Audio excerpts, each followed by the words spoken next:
My name is Father David Hollenbach, and I teach here at Georgetown University in the School of Foreign Service.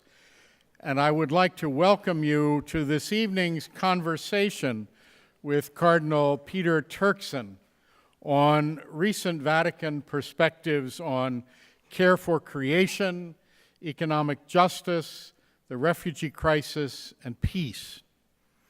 Our conversation this evening is sponsored by Georgetown's initiative on Catholic social thought and public life.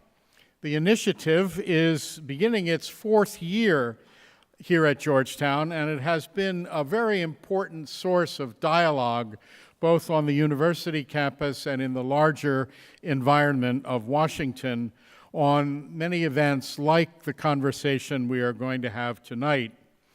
Perhaps the most remarkable of these events was one sponsored by the initiative jointly with the National Association of Evangelicals, where on this stage, President Barack Obama entered into conversation with us on overcoming poverty in the United States.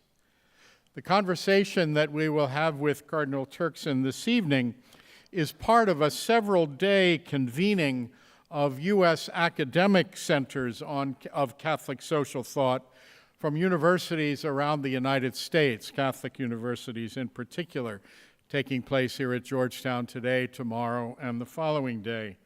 And we are very grateful to the GHR Foundation for helping make this consultation and this gathering possible.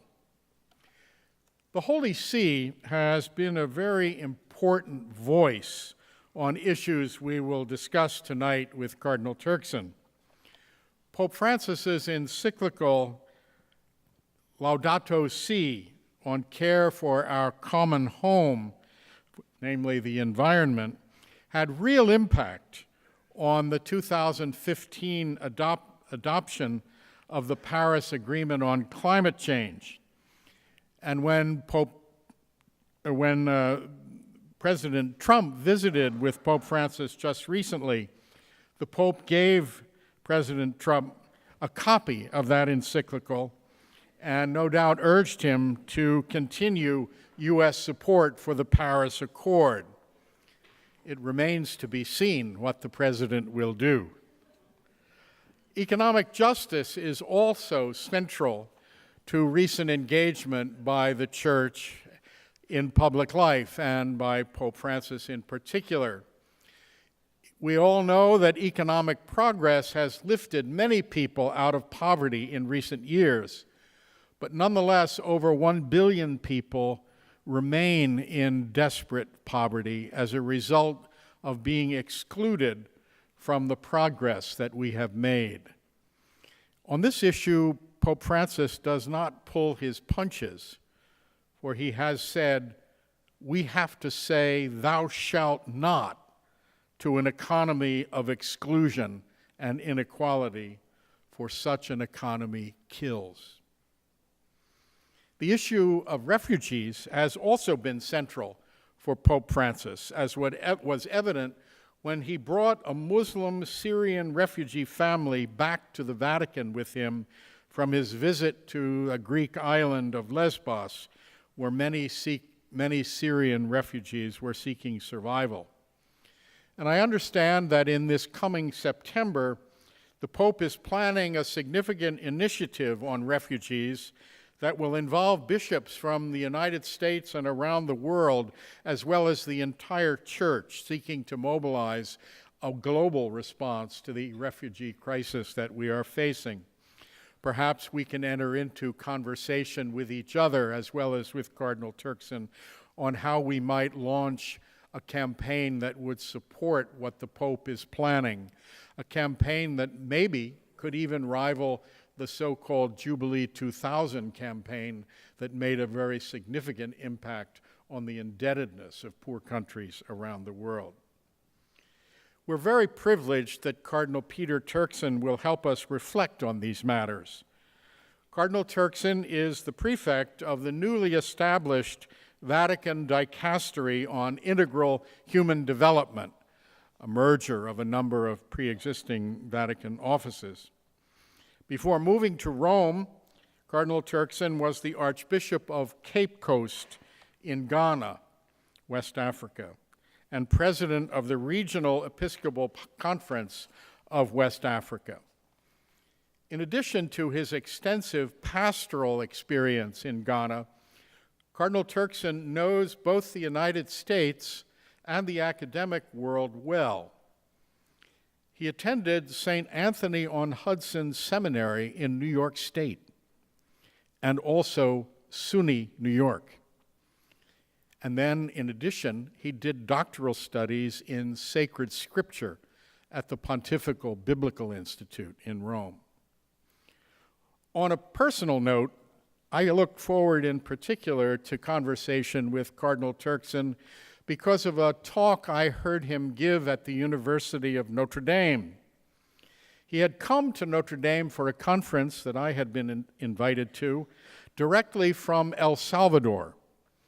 And in his talk there, he spoke of the extraordinary leadership shown by Archbishop Oscar Romero, leadership of the church in El Salvador that led to Archbishop Romero's assassination. And in that talk, Cardinal Turkson said something that I regarded as extraordinary and indeed courageous. He said he had come to admire Archbishop Romero so greatly that he wanted to model his own ministry on that of Romero. So I am very confident that we will learn much from Cardinal Turkson this evening. So I would like also then to acknowledge John Carr, the director of Georgetown's Initiative of Catholic Social Thought and Economic Life, and ask John to further introduce Cardinal Turkson and begin our conversation with him. Thank you very much. Thank you.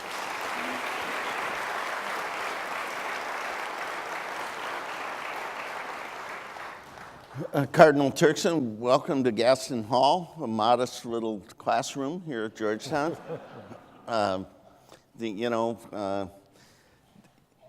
You have been obviously a son, a priest, a pastor, a bishop, a cardinal. You've led a bishops' conference. You've been selected by Pope Benedict to lead the Council on Justice and Peace, and just in the last year have been chosen by Pope Francis to lead this new Vatican Dicastery. We're all learning what the word dicastery means. On integral human development. You are one of Pope Francis' most trusted advisors. He looks to you for leadership. You are the only person in this room who was in that room when Pope Francis was elected. Even Cardinal Carrick was not there. My question is, what was that like? What were the cardinals looking for? What did they get? And is there any buyer's remorse?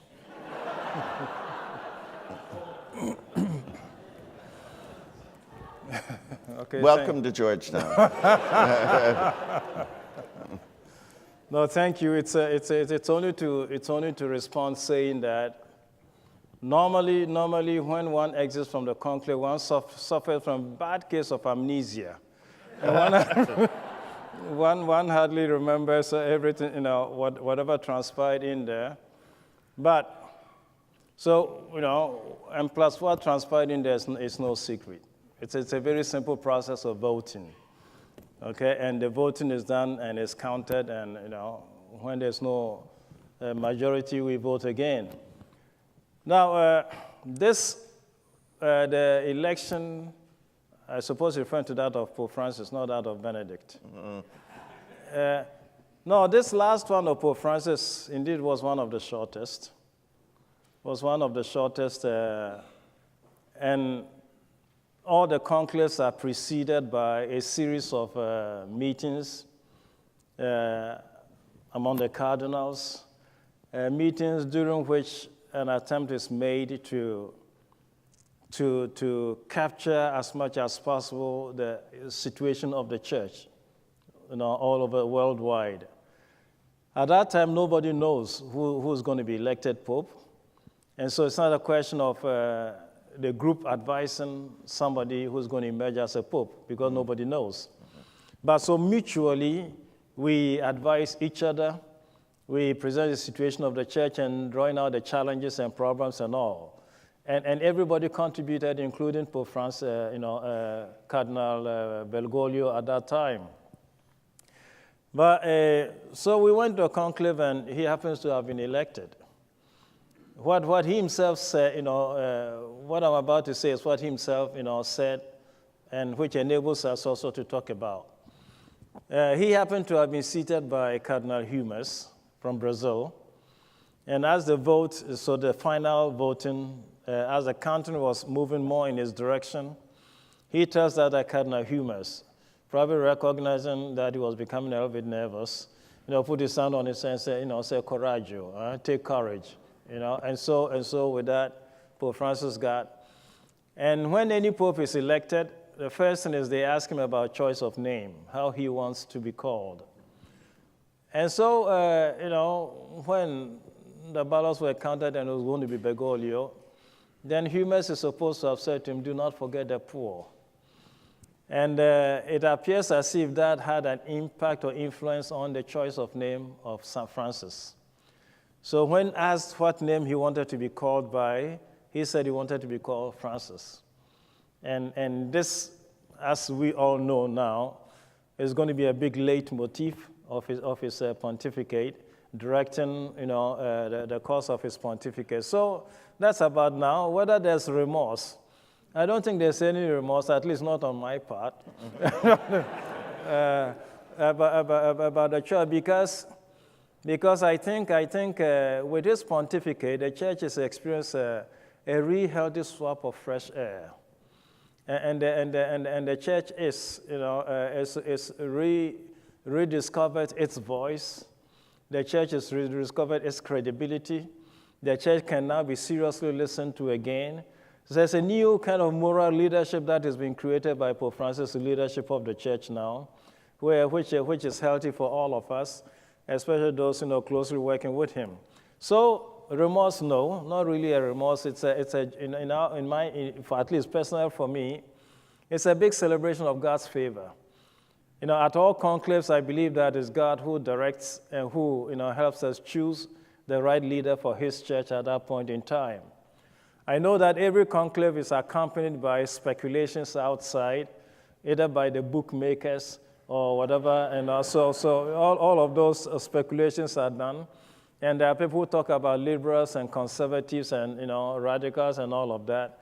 But I really think that for anyone who believes that the church is still guided and held by the Holy Spirit and its Lord, I think conclaves are the best moment for any prayer, that the Lord finds a leader for his church the way leader according to his heart. And I think we've had one in Pope Francis, a leader that we needed as a church at a crucial moment that we're with all the scandals and everything that we're having, that which basically was kind of beginning to kind of silence the church, kind of. The church couldn't credibly or pronounce itself with any moral authority on any issue. I think Pope Francis is restored to us this authority. We can now speak when he intervene on account of the great credibility which is established and which he invites us all to also emulate and to make our own. Very good. At least here at Georgetown, Pope Francis has provided a moment and momentum for the work of our initiative and the work that brings us together. As you said, a powerful voice. What do you say? A poor church for the poor. That was 4 years ago. In Washington terms, the United States, we think we're the center of the world, and everything fits into our categories. So we think this is the end of the first term of the Pope. I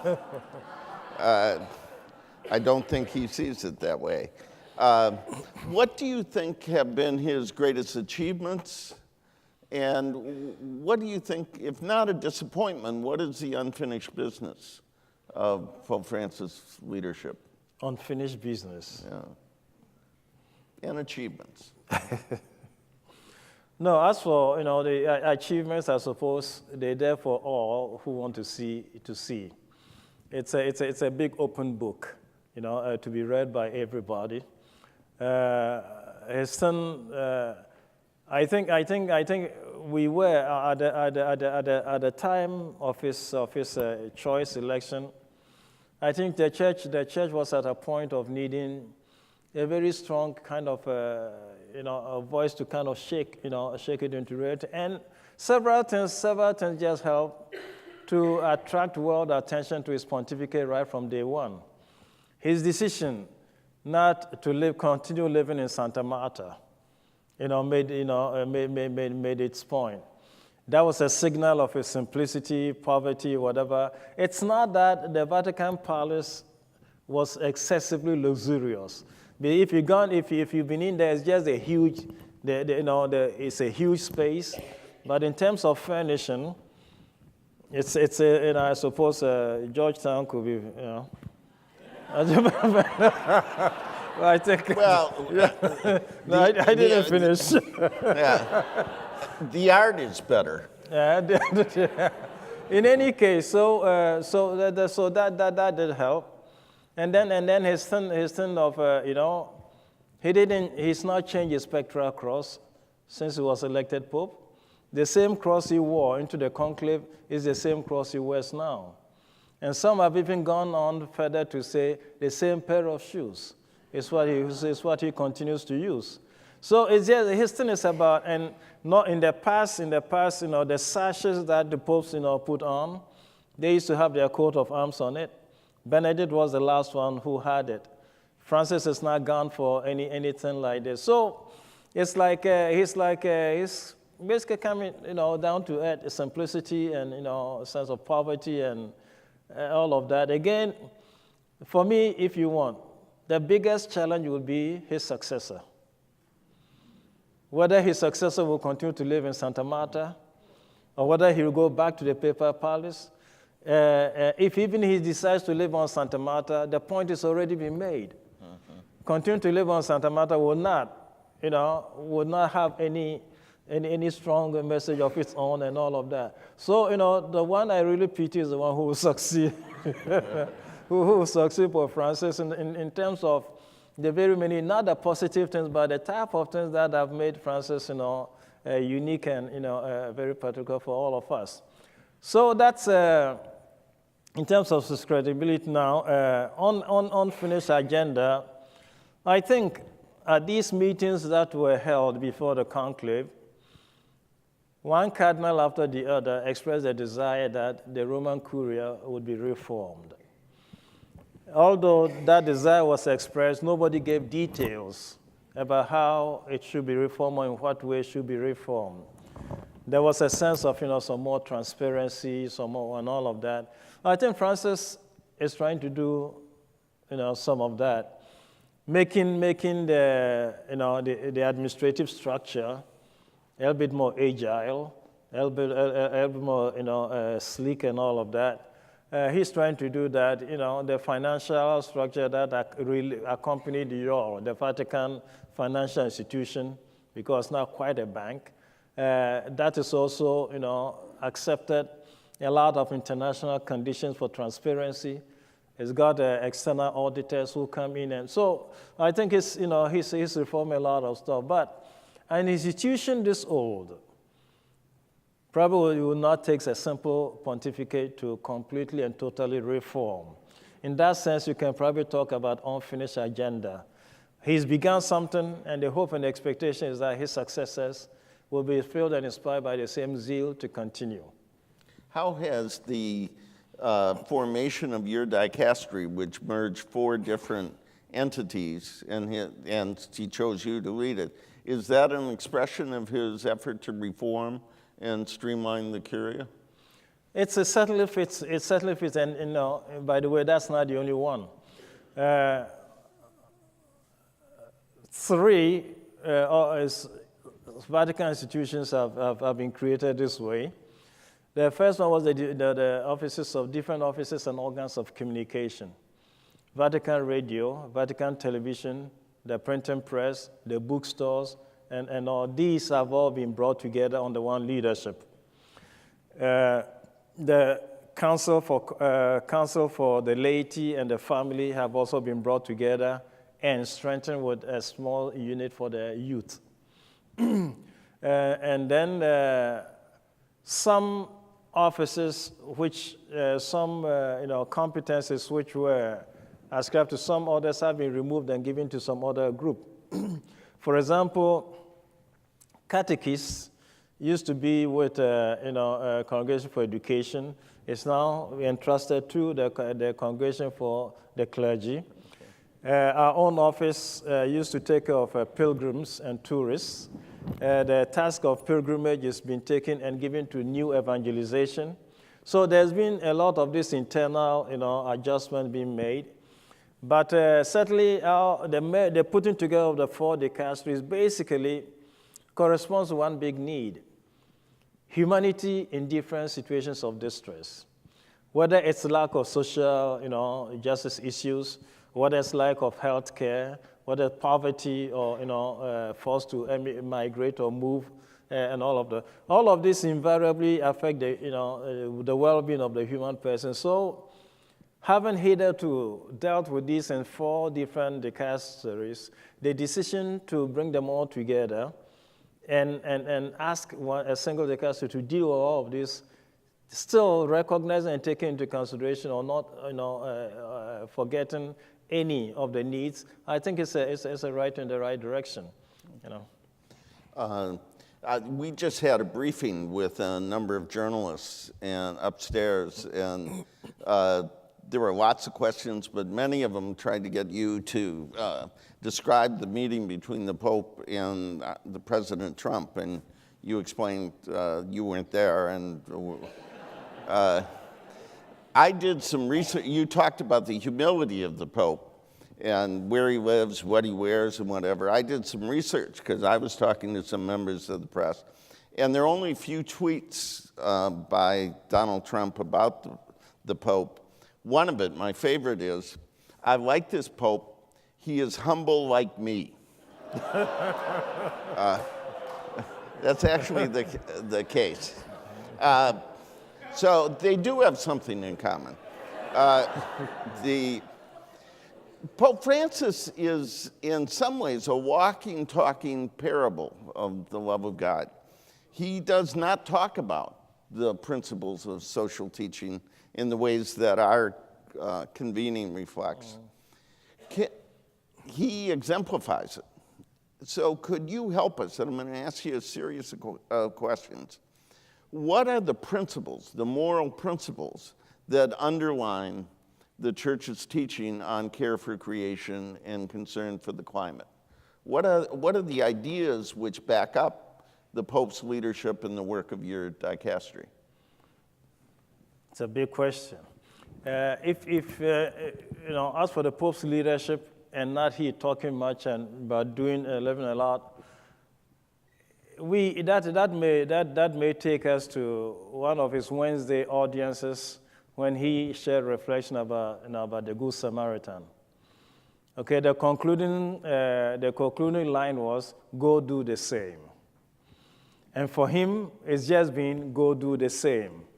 And "go do the same" for Pope Francis just been, "Go do what?" Jesus, it's not go talk about it or about go do it. And that probably corresponds to what you're saying about the Pope, not talking or speaking much, but just doing it. It's go do the same or go do likewise. As for the principle underlying creation, this encyclical, which incidentally is being studied a lot, and a lot of pastoral applications are now being looked at and coming out profusely.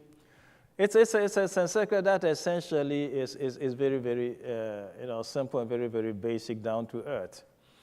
It's about the one thing that is closest to us. When Pope Francis was elected, his first celebration happened to have been the celebration of the Feast of St. Joseph in March. And celebrating the Feast of St. Joseph, his reflection was about Joseph, who was the guardian or the caretaker of the Holy Family.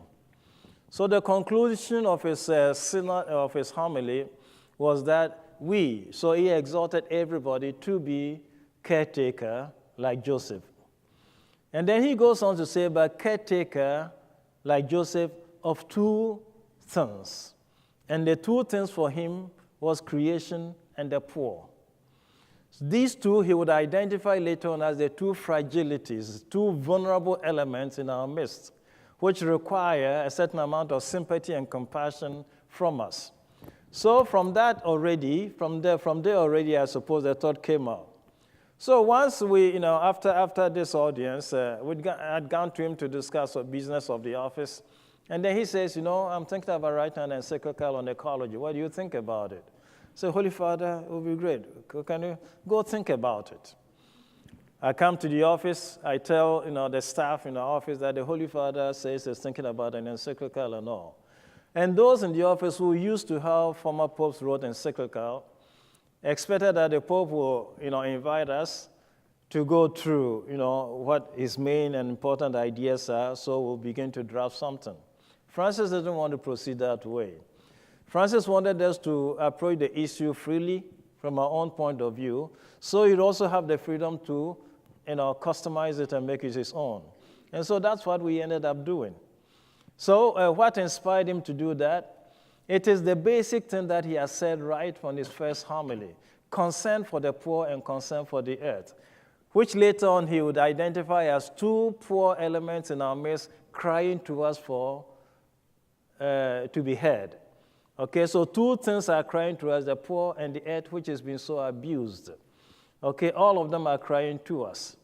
And he wanted us to listen to them. Then, so the development of this encyclical then is an encyclical essentially which considers, the ecological abuse that has it around us, and still confesses or admits that humanity still has in its power what it takes to save the world, to change course, and to do something new. So in the introductory paragraph of this encyclical, where he begins to understand why he is chosen to do that, the concluding paragraphs 13 and 14 says that, it addresses his deeply rooted conviction in the hope that the human family can still change course. And it is this hope that inspires and rises through the whole encyclical. All the analysis he makes, some are found in it, attack on capitalism, attack whatever. Incidentally, the word capitalism does never exist once in that encyclical. But some are found it to be against market economy and all of that and that and that. It is not against market economy. The Pope Francis has one basic principle, which was just said this evening at this introduction. Human person must be at the center of all human engagements. And when human person is not at the center, something else occupies the center stage, and it can be wealth, it can be power, it can be anything. But for him, everything must serve the human person. The human person is the one thing that God created for its own sake. Everything else was created to serve the human person. The human person was the only thing that God created for its own sake. And what God created for its own sake cannot now be reduced to serving any other interest. And this is the principle that Pope Francis espouses and wants to protect in this encyclical. It struck me that the encyclical the Holy Father put forth and you helped him write challenged all of us. It put care for creation at the center of Christian life, and it put care for the poor at the center of an environmental ethic, and in so doing challenged all of us. The last time we were up here, well, a couple times we were up here for dialogues, we focused on refugees and immigrants. And we talked about the policies. We had dreamers from Georgetown talking about their lives. We had a bishop on the border. The Holy Father, the first thing he did, almost the first thing he did, was go to Lampedusa. And then he went to Lesbos, and he he didn't just give a speech, he brought back 3 families. So he showed us what we should think. What are the principles again? What are the ideas which underline the Holy Father's call to care for the stranger? 2, if you want. One biblical scripture, the other one very real. The very real thing was what he said to the Congress when he was here in the United States. We all children of immigrants. And being all children of immigrants, and recognizing that, it's something that, being children of immigrants, there should be the openness to welcome other immigrants and all. So that's one thing. That's from a concrete experience that, so he himself being one, nobody could accuse him of, just pointing the finger at anybody because he was one. The other thing is about, the basic thing about human dignity. Human dignity, which is the one thing that all of us possess by nature, can, however, suffer from several other things, happen in history around us and all. And the thing about, being forced to move, being forced to leave home, being forced to live without shelter, being forced to be exposed to all kinds of precarious whatever conditions, all of these are not conducive to the proper experience of, living of the dignity that we all have. So that is a very basic principle. If Pope Francis goes to visit people in Lampedusa and all, that's part of it. The second thing is, again, motivated by the same principle of the dignity of the human person. It's also to recognize that on account of this, when people are placed in, what he would call the peripheries of existence, nobody may be, reduced to having to live on the outskirts, on the periphery, as if they don't matter. Human life of all kinds matters for Pope Francis. And whether it is the one in prison, where he'd go and wash feet, or the one in Lampedusa, where he'd go and bring people home and all of that, it's just to draw attention to this, why did the Son of Man come down to save? And what did he come to save? He came to save humanity. And what God thought so precious and, for him to send his son to come to save, how can this same, human person at the hands and in the hands of human being be treated as if it's something that doesn't matter? It's just something that doesn't gel. It doesn't quite belong together. So Pope Francis is motivated, if you're looking for a principle, essentially by the principle of human dignity, which must be respected, and its various manifestations, whether it's the need for shelter, is the need for food, is the need for water, and all of this. They're essentially what is necessary to make anybody and everybody live a dignified life. Father Hallenbach, in his introduction, talked about the powerful phrase, this is an economy which kills. You said the Holy Father is not anti-this or hostile to that. He seems to look at everything from the bottom up, from the outside in.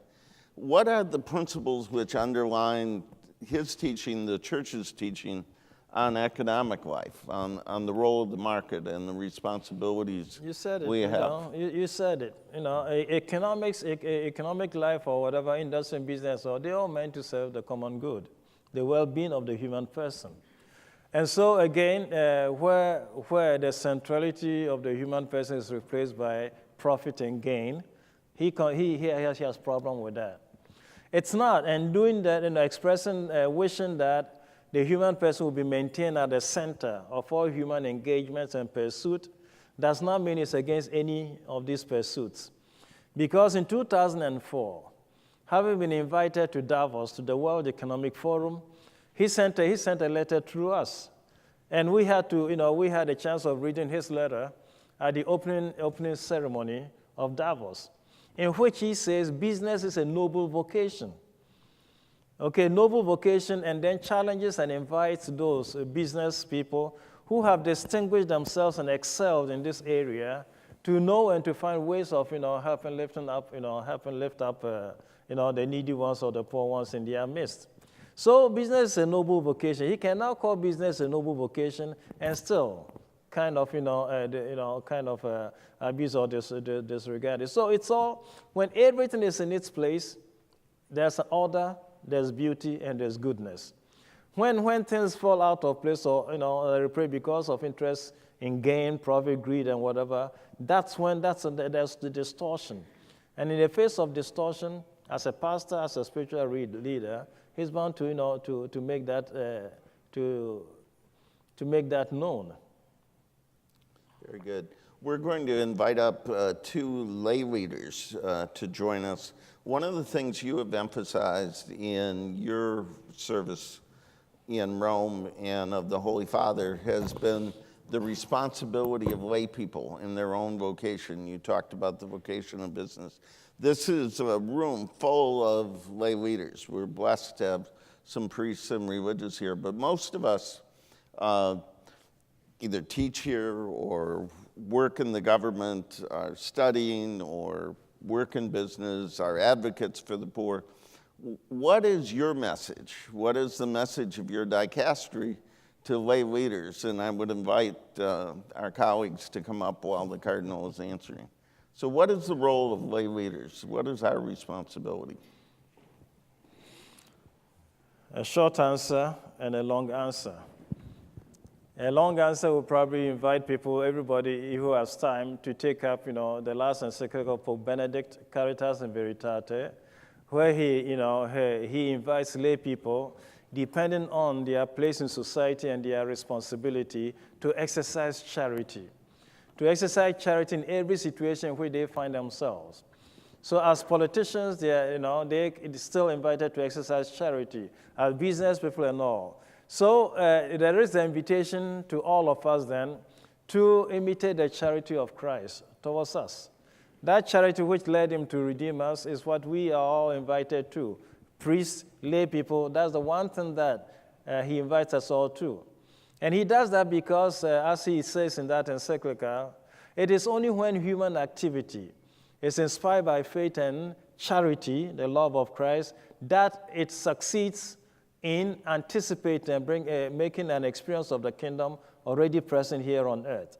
So since, human activity to make heaven real on this earth needs to be inspired by charity, the one thing that he invites all of us then to do is to learn to live and to exercise charity and to show it in all areas and situations of life. Very good. Amy Goldman. Amy is the CEO and president of the GHR Foundation. The foundation she leads and her family, the Roundhorse family, have invested in Catholic education and development, the support of women religious. It's a remarkable record of generosity and leadership. The Cardinal just talked about the role of the laity to exercise leadership and charity in every way. The foundation you lead, in a special way, reaches out to the most vulnerable, women and children, and try to build up families and other caring institutions. What are the ways in which Pope Francis, Catholic social teaching, the example of Cardinal Turkson, has directed your work? Well, so much of what Cardinal Turkson has already said completely resonates with how we think about our work. I would separate it out to begin with to talk about the how. Pope Francis demonstrates being proximate to the problem, which in philanthropy is considered a best practice. So when we think about doing our work, it's walking and accompanying the people that we both partner with to deliver services, and of course the people that are really impacted by the work that we do. So in one way, I find that the inspiration of the way he lives his daily life spreads into our work, our partners' work, but also another point that you raised about credibility. Pope Francis has been probably the most credible moral voice in the world. And to be a foundation where we already have a long history and legacy of partnering with both Catholic and non-Catholic organizations, having that credibility has really allowed us to have a much greater impact and a greater reach. So when I see there are other lay leaders in this audience in any of your walks of life, we have an opportunity with Pope Francis to really bring in unlikely partners that we might not have before if we were working directly with a Catholic organization. I think finally, for the how we do our work is to put the person at the center of the problem. And I'll give you an example of how Pope Francis has inspired some of what we do at the foundation. We needed some fresh air also, and looked to partner with a human-centered design firm out of the Bay Area, Open IDEO. And so we've launched what we call the Bridge Builder Challenge. And it's inspired by Pope Francis's message to build bridges. And we are focused on the 3 areas of peace, prosperity, and planet. And we're looking with this challenge to really get radical ideas around how to solve these problems. And I think thanks to, again, the credibility and the singularity of Pope Francis's voice in our world today, we've had over 662 ideas posted on this human-centered design platform, and most interestingly, engagement from 185 countries. We're trying to figure out who isn't involved if you have 185 countries. So those are a few ways that I would say have really, as a lay leader, have impacted the work. Well, as a lay leader formed here at Georgetown, I should add. Thank you. And welcome home. Thank you. Arturo, when many of us were watching as the white smoke happened and we stood there, and I suspect there were some here at Georgetown that said, a Jesuit, a Jesuit is Pope. And others who said, he called himself Francis. I suspect you might have said, Argentina, a Latino. What does it mean to have a Latino Pope in a church, in our church, that is increasingly Latino? Well, I mean, my first impulse... Before I do, I forgot to tell people who you are. He is not an Argentinian, and he's not Pope. He is president of the Mexican-American Catholic College in San Antonio. He's been an organizer, he's been a teacher, he's been a catechist. He has been a leader in lifting up the Latino leadership and values in our church. I think you run the only bilingual pastoral theology program in the country. So you have been working in these fields for a long time. So when you turned on the TV and saw him speaking in Spanish, I guess it was Italian, it sounded like Spanish to me. But to have a Latino Pope, what did it mean, what could it mean for our church? Well, my first thank you, and thank you, Cardinal, for the very challenging call to charity. When my first impulse in seeing that was exactly that, oh, a Latino Pope, you know. And I think that that's probably what the people in Poland felt, or the Polish felt, when John Paul II, there's this natural tendency we have to relate to and to want to be with people who are like us. But I'm old enough now to remember that as a child growing up in San Antonio in the Southwest, it was really unheard of to think of that we would have a mayor who's Latino, Hispanic, or that we would have leaders in that sense.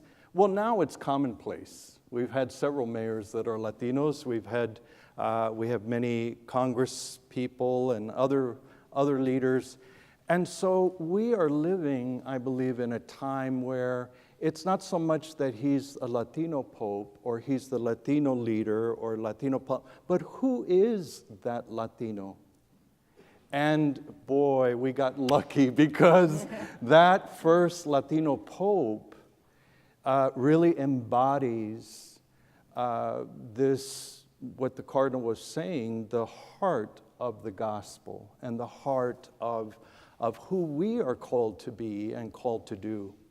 I have to say, though, that I really do think that as a Latino pastor, as a pastor coming from Latin America, he really embodies and follows what is very very common in Hispanic ministry and Latino ministry, which reflects the Latin American reality of the praxis, of the putting into action what we believe. And so even we've been talking about Catholic social teaching these days and how Pope Francis embodies and calls us to. In Spanish, we call it doctrina. We call it doctrine, which, has, it's not just thinking about Catholic social thought, but it's about living it, and it's about practicing it. And so I think in that sense, his Latino identity, his experience, before he was Pope Francis, the Cardinal wrote some very significant reflections on Aparecida, for example, and the role of culture and the role of accompanying the most vulnerable. And so his voice was influential and has, as the Cardinal shared with us, has not changed, has been constant, and now is at a different level. So I would invite people, we have 2 microphones, to come up if you have a question for the Cardinal or our other guests. And while people are coming forward, I would ask the Cardinal and Amy and Arturo, what do you think are the greatest opportunities at this moment for your dicastery, for our work of sharing Catholic social teaching, and what do you think are the greatest obstacles? And again, I would invite people to come forward with a question. To answer that. To you. I thought you wanted people to No, answer that. they get to ask their own question. I'm asking you greatest opportunity and greatest obstacles to your work. No, I think the dicasteries in Rome have always been invited and encouraged to reflect the universality of the church in the dicasteries. And it's like the staff members don't need to be all Italian and all, but to have them from all over the world. So on entering the dicastery, you should have a sense that you are in a church that is universal. That's an opportunity that we may not lose. And we seek, to always, create that. It's not easy because being in the Vatican, being in Italy, being in Rome, the request for placement that comes, if there are 10 of them, 9 will be from, local Italian community. So you need to make the extra effort to look further for people. But this is a value that is cherished. Indeed, in the statutes that Pope Francis gave, for the establishment of our office, this is required, that we show the universal character of the church in the dicastery. So that's an opportunity, and in that sense, I think if it were possible, probably in the Pope's own visit elsewhere, his entourage could even include, a Korean or Chinese or whatever. So or that a Georgetown student. A Georgetown professor also. So that's the obstacles to our work basically has to do with the need always to recognize that the leadership of the church is of the local church is exercised by the hierarchy, the local hierarchy. This is always a big challenge. Being in Rome, everybody thinks that the issue needs to be settled by the highest authority, but not the local ones. So things that can easily be dealt with by the Italian Bishops' Conference or by Southern Bishops' Conference, quickly they run to as if, there, we get things done fast and we have to tell them now, you take this to a local bishop. So the challenge to us is never to replace or seek to replace the local bishops' conference in anything that we do. We need to provide support, and we need to, assist them in doing, in the exercise of their, office as the local leaders of the Christian community, and that's sometimes it's a challenge.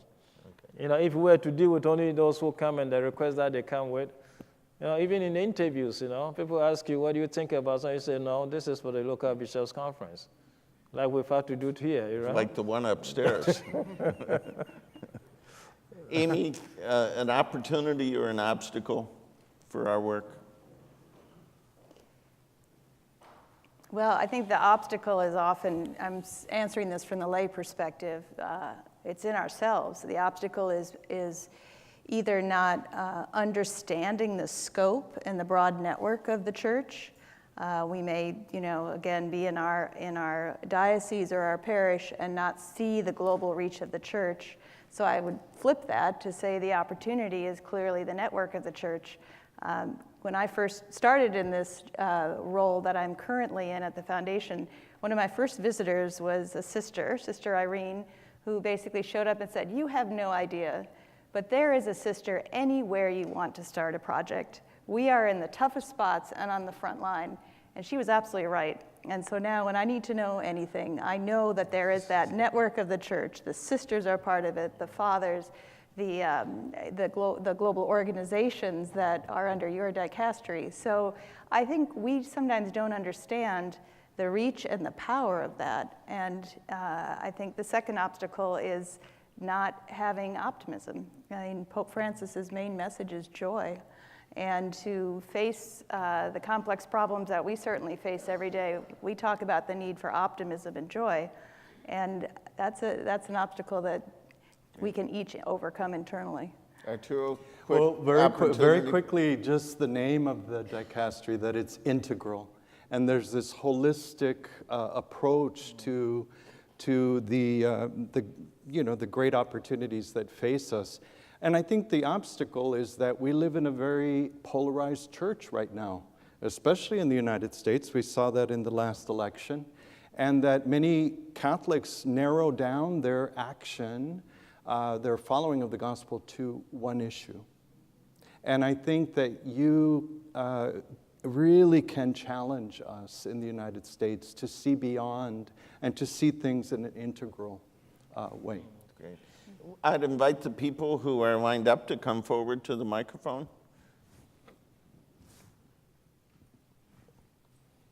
Reverend, it's good to see you again. Dan Nisler with Catholic Climate Covenant. You have 15 minutes with President Trump, who is about, so just imagine this. So you have 15 minutes with President Trump, who's about to, looks like, withdraw from the Paris Climate Agreement. What would you say to him to persuade him not to do that and to not look just at America first, but to look globally? That's subtle. No, You don't have 15 minutes. no, right. What's the 2-minute No, I version? think it's so very important. In this sense, I know that this president is used to saying America first, and that has become almost a kind of a mantra, stop that. But I think the interesting thing, or the most important, is to recognize that questions about climate and the environment, these are global issues. Global issues that need to be handled globally. There's no way that one can treat issues of the climate on even geographical national level, because it's not possible. The moment anything enters the atmosphere, it's a global, it's a global issue. The last time we were in Reykjavik, Iceland, to discuss, the ice cap. The presentation of everything just showed that whatever was happening to the ice cap was bound to have effect on sea levels and climate data. The challenge may be this, that scientists are not together in evaluating the evidence completely, and that Pope Francis also admitted that one of the difficult challenges in doing Laudato Si was the evaluation of the scientific evidence, which some interpret one way or the other. But that said and done, we are looking at people from the Pacific Islands. How where they used to grow crops is now on the seawater and can't grow crops anymore. Where in an event of storm, they have to strap themselves onto a coconut tree till the storm passes by. Where they've had to buy land on some other stable land for the population to move. The last sad story we had was one island had to decide. And the elders, those 50 years plus, decided to stay with the ancestors who were buried there. And the younger population, they encouraged to leave. Okay, so those who decided to stay with the ancestors were there for if you want. They're going to stay till that. So, I mean, they're living on a landmass like the US, you don't get some of this. But even then, it's beginning to happen. I've spoken in Malloy, Long Island, and then where people have told me for the first time they begin to pump water out of their basement. So even here in the United States, it's coming. The experiences are there. In Miami, you find the same thing. Shorelines threatened by rising sea level. So, I mean, but the one thing, that I don't have 15 minutes. So one thing is that we're talking about the climate and the weather. We deal with the global issue. And global issues need to be handled globally. And it's not a question of, therefore, I agree or I do not agree. But global issues need to be handled globally, and that's why it's necessary that we all come on board to deal with global issues. One thing you ought to work into your conversation with President Trump is say, this is huge. This is huge. Come on up to the microphone if people would get in line. Please put your question in the form of a question. My concern is about overpopulation, and the encyclical doesn't say much about overpopulation. And my question is, what kind of analysis of human nature can you suggest to deal with this issue? Given that, as we know, the bed is the only consolation of the poor. Okay. Yeah. So two things, I think. The issue of overpopulation ultimately becomes an issue sometimes is conceived as a threat to the environment. Okay, so some deal with the issue of overpopulation as a threat to the environment. And therefore, several universities which have faculties for human ecology basically have faculties which study the impact or the influence of demography on the environment. In that sense, the crucial element to introduce in that equation effectively is development. In terms, if overpopulation means balance between land space and the population, then our world is only, has population of only basically half of it. All of Sahara Desert is there. You probably tell me it's not habitable, but it is there. A big span of Siberia is there, not habitable, but it's there. So if our resources were directed into making all of these areas habitable, our world will not come any close to being overpopulated in any way.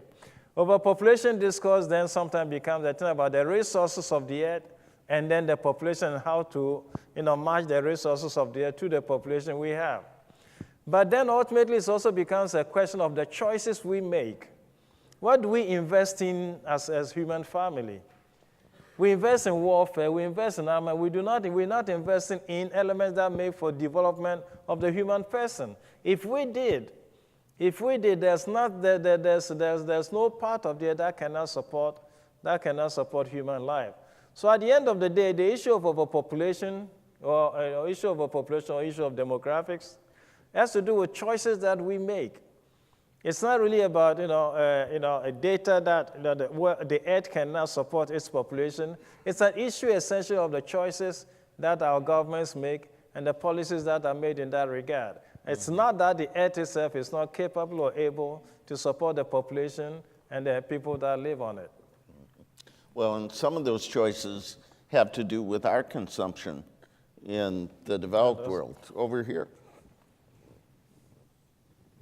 Hello, I'm Jean Stoken. I work with the Sisters of Mercy of the Americas on the justice team, and I'm also on the Council for Pax Christi USA. So first, thank you for the gathering that you helped co-organize with Pax Christi International a year ago in April.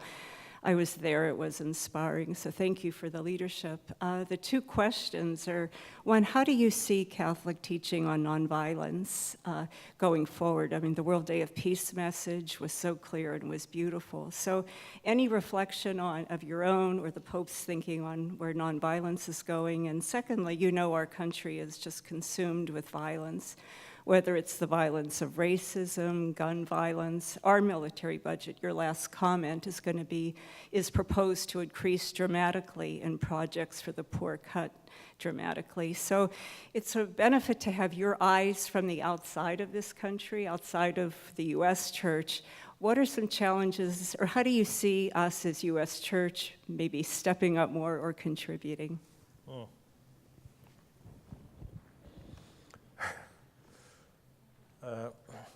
I can. It's not that I can answer. What I'm just struggling with is a normal thing of I do not want to be prescriptive. To any group or whatever type that do this and that and that, and that is not my style. That's why I'm hesitating a little bit about what should be done here. Seen from eyes from the outside. Nevertheless, the thing about nonviolence, which was the World Day of Peace message this year. Incidentally, as probably some of you may know, we did hold a seminar in Rome with the Pax Christi movement about Christian nonviolence, and that's an invitation to imitate the nonviolence of Christ, okay, as his disciples and followers and Christians. So the principle of nonviolence was already indicated there. The principle of nonviolence is the nonviolence of Christ. Okay, so that being the case, formulating that into a World Day of Peace message wasn't really difficult, and that's what got done, and that's what has been published. I think the desire of Pax Christi is that we'll probably go ahead and probably be able to have a synod, okay, on nonviolence also in the Vatican. We're saying that let's see how we implement this message of nonviolence, and then we'll probably go on from there. So that's a sort of the nonviolence. The nonviolence that exists over here. What about if we also turn the pages and look at where James says that violence comes from? It comes from the heart. It comes from the human heart. Unconverted as it is, it finds justification for everything that it wants to do. Just as Cain found a justification for killing his brother, so does the human heart find a justification for doing everything that it wants it to do. And that's why we need redemption. Because at the end of the day, if, as we said in this document, if we recognize that fraternity is the only principle that God created for human family, for the multiplication of human persons, then every homicide is a fratricide. Every killing is necessarily a fratricide, a brother killing a brother. And when this is the case, if we recognize this, then that will probably kind of help us probably to think twice before we do this. And the killing of a brother actually diminishes us. There's no loss of a brother that does not diminish the brother. And so if we would consider violence of any kind, a killing of any kind, as an instance of fratricide, then we recognize that with every killing, we diminishing our own selves by the loss of a brother. So as an outsider, then what can I do? It would just be to address the same gospel message of a conversion of heart. That's where the Lord tells us that all evil comes from the depth of the human heart. So pushing for the conversion of the human heart by the light of the gospel, I'm hoping, therefore, that we'll be able to also surmount this greatest obstacle, which is a challenge, which is the one thing that characterizes Satan. That's how it's presented. He's a liar and a killer in the first place. And so in that sense, then, every act of that character is ceding and yielding to the influence of the devil, and that's why conversion and change of heart ultimately then would mean that we extirpate and pull ourselves away from the influence of the evil one. Please come forward, ask your question, identify yourself, Steve. All right, thank you. Your Eminence, welcome back to the United States. John, thanks for holding this. Your Eminence, can we ask you to speak to us a little bit about Africa, the place of Africa in the world, and the role of the church in Africa? And if I could, I'd like to start it off with a little anecdote from the Pope's visit to Central African Republic. I had a chance to meet the American ambassador who was there in Bangui during that visit. And he jokingly told me, he said, I was never raised in a faith community. I grew up in a hippie commune back in the 60s. He said, but what I witnessed in Bangui during the Pope's visit and after the Pope's visit was nothing short of a miracle. He said, from that day on, no one dared attack that neighborhood that was largely a Muslim neighborhood because he thought the Pope had sort of sanctified it, which I thought was a really nice way of capturing the essence of that visit. So could you speak to us about the Africa and the place of Africa and the church in Africa and the Pope's plans for Africa? Thank you. How many minutes? How about 90 seconds? Yeah. The first is to notice, observe that it's really difficult to talk about Africa, together because we're talking about a continent with a lot of diversities. And so talking about Africa as such, I know it's very often presented that way. In my travels where Europe, Germany, whatever, you meet somebody who has a missionary, whatever, so, you come from, do you know my X and Y, who's a cousin of mine? and then he may become whatever. So in any case, but certain broad features, let's say, politically, parts of Africa are very stable. Parts of Africa are in turmoil, very, very unstable, with a lot of killings going on right now. DRC Congo has sections in Kasai area where there's a lot of violence going on. The problem with governance is an issue in parts of Africa. It has heads of state, who would modify and change constitution to, remain in power all the time. The motivation is not too clear. It's whether, it's for fear that, they will be, put, before the courts or whatever on leaving power. But so there's a problem of governance. Therefore, there will be a serious problem with politics. A serious problem with politics. You ask for elections. Elections will be held, but it will be rigged. The last one was the case in Gabon, when the president clearly rigged the election, and then, when the Supreme Court was asked to intervene, he comes up and says that, but the Supreme Court doesn't have the mandate to do that. So we do have a lot of problems in that regard. Economically, there's also a big problem. Handling of state finance and state coffers, accountability, corruption, and bribery is a big thing. But with all of this happening, there are still certain bright spots on the continent. I say it not because I'm from Ghana that I say this.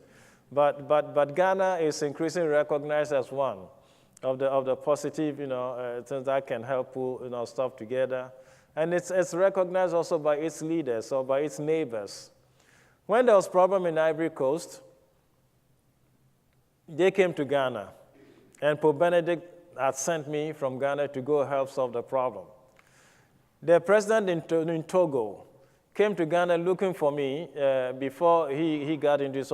So people recognize the type of things that are done to make some countries stable, and they wish they can imitate that and make that also happen in their country. Just that sometimes it doesn't happen so very easily. So the challenges are there. In terms of church life, the church in Africa is strongest around the equator. It's weak in the north and it's weak in the south. It's weak in the north because in the Maghreb area, with the invasion of the Arabs or whatever in middle whatever ages, whatever the Church of St. Augustine and all of those things were wiped out, and it's now basically Islamic. Then come the desert. Then you come to West Africa around the equator. That's where the church is alive and grows. In Cameroon, the Congo, in Tanzania, and Uganda, and all of those places. If you go further south to the Republic of South Africa, the churches, again, the Catholic Church at least is very, very, weak out there too. poor in vocation, poor with priesthood, poor with a whole lot of other stuff. So when a lot of people say that the future of the church is in Africa, it's basically this equatorial belt that you're thinking about, between the Tropic of Cancer and Capricorn. Between these two belts, the countries there are doing better. But again, I say that this will happen with a lot of prayer. Because where the church flourishes, the challenges are two. Evangelical Pentecostalism, under the form of gospel of prosperity and that kind of thing, is sweeping very widely in this area. And then there's also the challenge of Islam, with a lot of Arab money support. It's also presenting as a very strong and availing itself of all the situations of poverty and poor peoples to provoke economic conversions in a lot of them. Mm-hmm. So that's the state in Africa. As for the miracle of the Central African Republic, I happen to have been there too. This is one country where the only road with tarmac is from the airport to the presidential palace. So everything else was dust. And when the Pope's mobile, when the Pope moves, there's a security vehicle in front of him. So what he said was to kick up dust for the Pope to wade into. And then in that situation, still the Pope decided to go in an open papamobile, in an open type of vehicle. So if he said there was a miracle, indeed it was. Because from the passage from Uganda to Central African Republic was a transformation in the Pope. Mm-hmm. He never came out more alive than in Central Africa, as if the poverty and the desperation of the situation just evoked within him the sentiment that was meant to inspire hope and joy for the people. So at the end of the day, the sleeves of his cassock would all be red and brown and whatever, but, he didn't mind. And he walked through this, and so that's what it was. Okay. But I also know that several tried to prevent that visit. Wonderful. Diplomatic pressures tried to prevent the visit, suggesting that he could just come to the airport, make a message, and get back to the plane and fly out. Mm-hmm. Some nations were afraid about the impact of the visit on the Republic. I won't name the nations, though, and I finish here. Come forward. Couldn't we ask people, because we're running short on time, to take two questions at once? So offer yours and then come forward. Thank you, and I appreciate this conversation, both as a Franciscan whose parish back home in New Jersey was flooded by Hurricane Sandy, and as someone who works at an agency that protects the environment. I used to work, and will later this year work on issues related to the UN Sustainable Development Goals, which I'm proud to see many of you champion at your organizations. I see strength in authenticity, and Pope Francis, as you mentioned, is a great moral leader, a rock star of many sorts, and I see UN leaders also in that regard. And I'm very excited to see with Pope Francis' recent TEDx video and other creative means of communication, us reaching out to, as Catholics, to new individuals and bringing people more into the church. But thinking about the Sustainable Development Goals, which reach until 2030, how do we sustain this involvement in this action, particularly both after Pope Francis and within our own parishes? Great. Come forward. Thank you. I'm Norman Curlin from the Center for Economic and Social Justice, so I very much appreciate all the comments that have gone on. In terms of the Pope's stand in favor of a market system, he's not against the market system or private property. And we're dealing with the poor, the poorest of the poor. How can we provide a fundamental human right for the poor and every other citizen to have equal opportunity to become an owner of the means of production? And I say that in terms of the money system, the tax system, and laws in general. Social justice says when the laws are unjust, the people organize to change the laws and the system, and that would also include money as a means by which every citizen of the world could become an owner. I'd like your comments on that. Thank you. So how do we make the sustainable development goals sustainable? And how does the market economy work for all? 60 seconds this time. No, okay. So the sustainable development goals to become sustainable, as you know, from the point of view of the UN, the formulation of those goals were followed, before they were launched in September, they were preceded by a meeting in Addis Ababa. The meeting in Addis Ababa was to try to find a finance, okay, for the goals. And a lot of it then was, finance from public financing, but there was also that thing about private financing. When we talk about private financing, that's where we may include even church organizations and church investment groups that can lend support to it. Now, but what we would advise is that the SDGs then, in that sense, it becomes purely economic and social objectives and goals. And we would wish to widen the scope a little bit. If we widen the scope of the SDGs to go beyond economic criteria, economic index and social index, and included other value systems, the discourse about how to make them sustainable begins to change a little bit. So sometimes the value systems are what we need to motivate the realization of those goals. It's not just the finances, and it's not just the conditions, but also the value system that we may have. The one thing that threatens the SDG really is the issue of peace and war. When Paul VI talked about development being the new name of peace, he quickly added that development on its side requires peace. And in several places, that's what we've had to say to a UN in Geneva and also in New York itself. The greatest threat to the realization of the SDGs are the existing situations of conflict and wars in the different areas of the world. Under those conditions, there's no way that you can do anything that can promote development and growth. The second one about market economy. Mm-hmm. Market economy, of course, is good, and especially when the Pope was given the prize, Charlemagne Prize, Charles the Great Prize some time ago, he made an observation that people were pressing him to see what kind of economy he supports, and he talked about social economy. The social economy in the hands by Germans, Austrians, and Dutch became social market economy. Now, it's because in these three countries, that's the type of economy that is practiced, social market economy. So subsequently, they organized a big seminar in Rome that, as it were, waving their trophy. The Holy Father has supported our version of economy. So, that's the thing. But the Pope didn't really say social market. He said social economy. Economy for the human person, that's the thing. Now, market certainly helps, distribute and spread benefits of development and growth and all of that.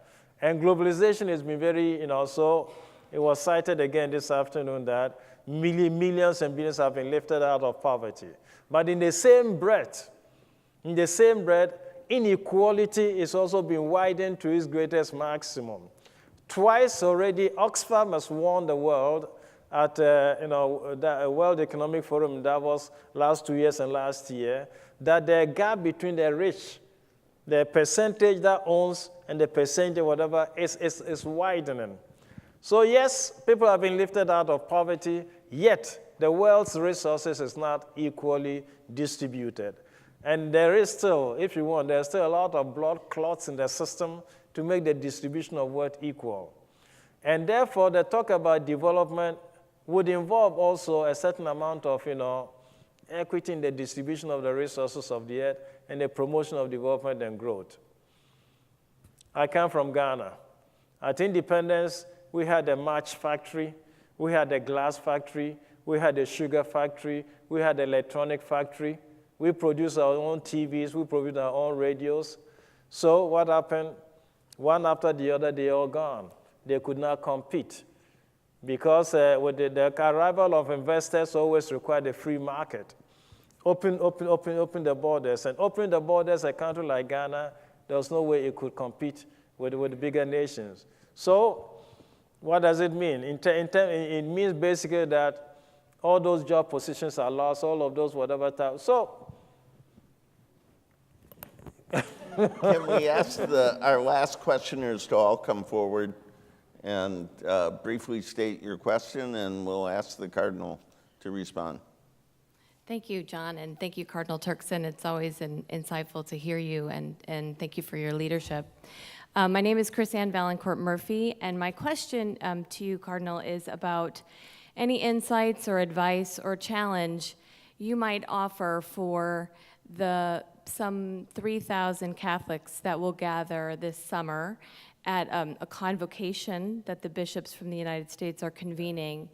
And it's around the idea of forming missionary disciples based on the joy of the gospel and the Pope's message here in the United States and how to live that out.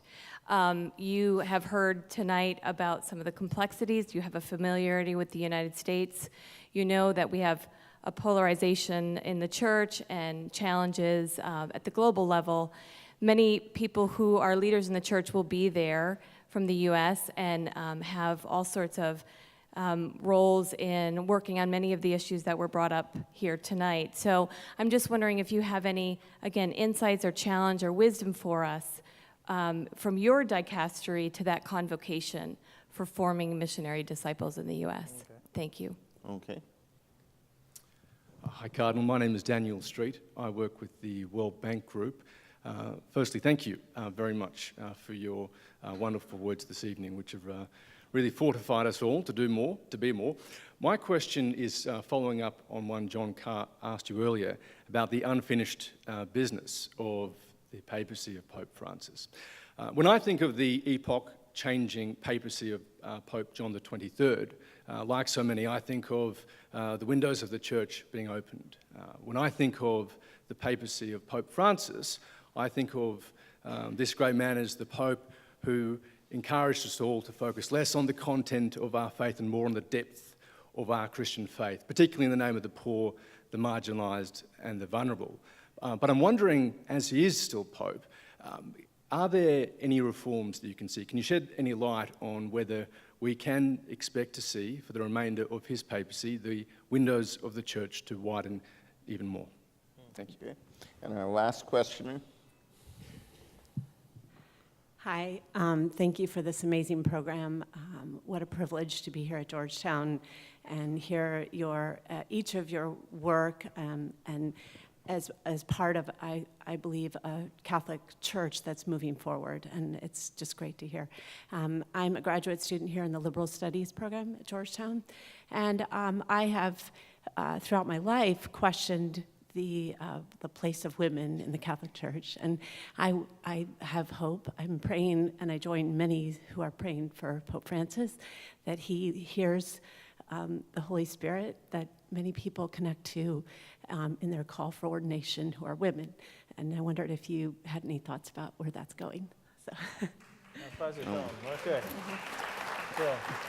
Yeah. If we could take those in reverse order, the place of women in our church, the reforms of the papacy and its future, and then a challenge. What are the challenges for the church in the United States?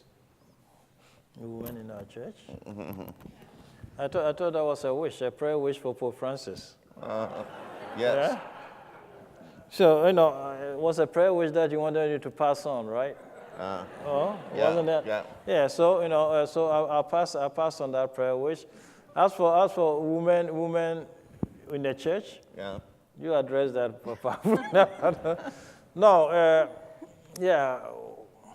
The thing about women in the church. There are certainly cultural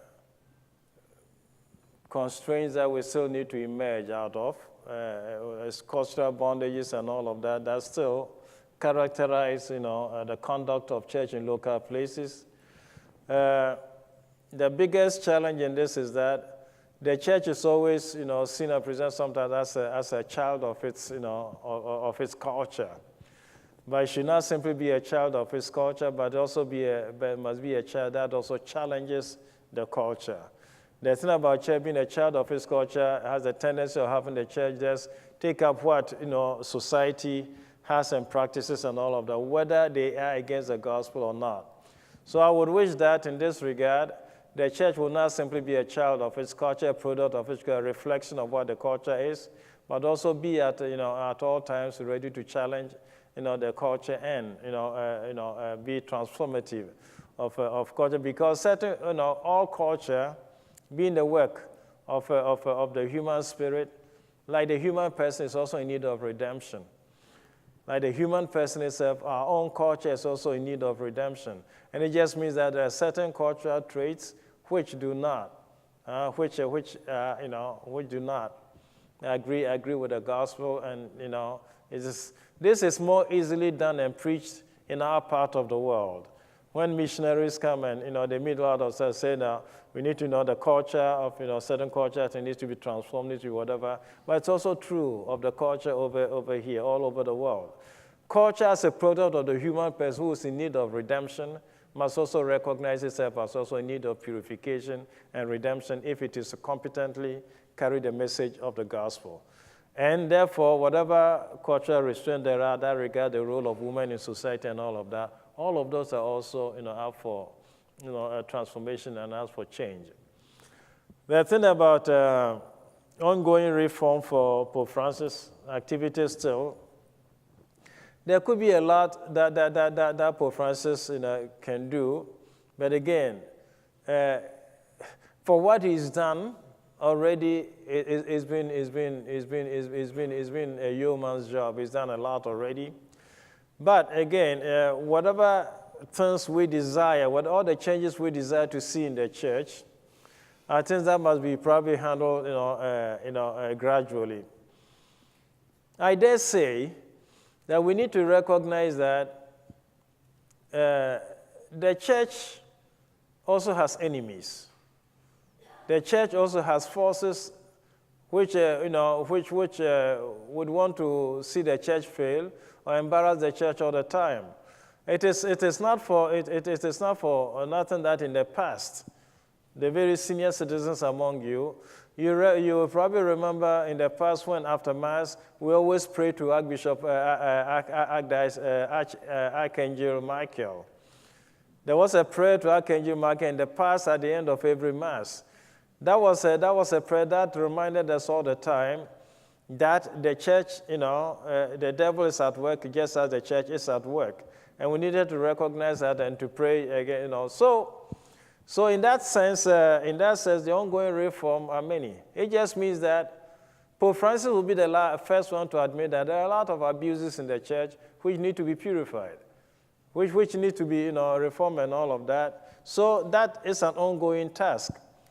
But what I like to console myself into believing is that he's done something, but it's almost like a plant that is grown in the direction which you want to straighten. If you go briskly, you run the risk of snapping the whole thing and then, just breaking the plant. It has to be very gradual if you want to save the plant and also make it straight. If you don't have the patience to gradually straighten it, you're just going to lose both the plant and do everything. It's going to snap and break. So I think part of it is what Pope Francis is doing. He's provided a start.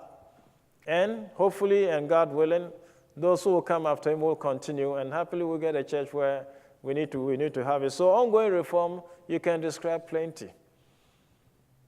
I know it's not putting the church on the carpet here. We have Cardinal McCarrick here. When you come to talk about finances in the Vatican, it's got this institution we call YOR. It's not really a bank. It's a financial institution. And those who have had dealings with it would know. If you want to transfer any cash to an account in the Vatican, it has to go to the Deutsche Bank before it comes there because it's not a recognized bank in the full sense of the word and all of that. Nevertheless, now, there are 5 units that operate finances in the Vatican. Secretary of State does, Propaganda Fide does, and APSA does, and whatever. And one would wish that, as one entity, it would also be able to, unite its finances. It's not happening easily. It's not happening easily. Okay, so this is one area. It calls for reform, but Francis is working on that. Having set up a Secretariat of the Economy, it's with view to correcting some of these things that have been entrenched and been carried on for a long time. So reform, ongoing business, they can describe a lot. But I think, Francis has begun something and is working on it. We only pray to God for long life and good health, that he's able to do whatever he wants to do. As for the gathering of 3,000 people, Catholics here in the United States, just before we came in here, on account of the meeting that is taking place here about Catholic Centers of Catholic Social Thought, we were thinking about how to respond to one question which came up earlier on about making knowledge and awareness of the church social teaching common, down to a level of parishes and all. In some places, with Monsignor Thomas, we were saying, in Italy, for example, there's something that is organized every year called the Social Week. And the Social Week is when, like a big delegation of priests, bishops, lay people, of all kinds gather for about a week in a place, and they take up burning social issues and discuss them against the same principles of the church's social thought. So people attending are not only treated with a discussion of burning social issues, but in the process, they also introduce to the principles which guide the discussion of such issues. So the 300 people meeting there, this could also probably be a policy that can be stated by the U.S. Bishop Conference itself, to also organize, a social week. A social week would be an occasion to get, representatives of the church from all over. This may probably be more than 3,000, but I know that locally some efforts exist. I have participated in Boston sometime around the Feast of St. Patrick. They organize a men's conference and women's conference, and they invite speakers, to speak and whatever. I've been at that once. The men was Friday or Saturday, and the women was Sunday, and the huge, conference arena was full. Confessions are available, discussion of themes, all kinds of things are available. Stuff like that can be done either on regional levels or national, whatever level. But an occasion like this can be an occasion for introducing the participants not only to doctrines that it's about doctrine and celebration, but also for the reasons that we gathered here these days, to a knowledge also of these principles that guide the way that we put our faith to work, the way that we live our faith in the social practice of social engagements out there. So that can be a way, if you could ask for a suggestion or something that I can come up with. And then the suggestion is that can such a gathering also take on board the possibility of the study of some of the social principles, social issues that the church is involved in? Several references have been made to the divisions in our church, which are serious. I think we're all united around several thoughts, at least I'll put these forward. One is appreciation to Arturo and Amy for being examples of the kind of lay leadership that Cardinal Turkson has talked about. Secondly is the leadership of Cardinal Turkson. We have lots of good discussions here. Not everyone who comes on this stage sees Pope Francis on a regular basis. So we would like you to thank him for his leadership, offer our prayers, as we've said, the prayer for a long and healthy life, and also Pope Benedict, who you probably see on occasion, who was a wonderful teacher. I think of Deus Caritas es in Caritas in Veritate.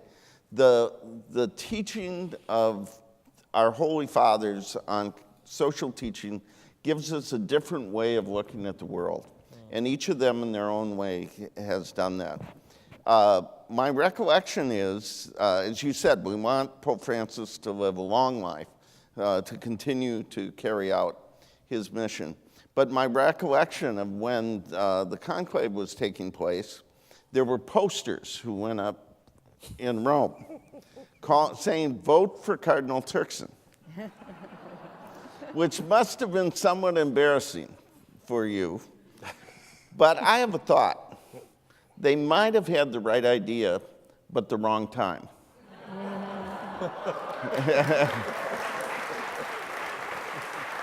And I have a thought. He has a rebuttal.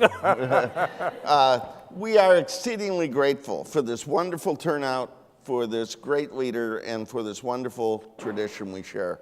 Thank you very much. Thank you.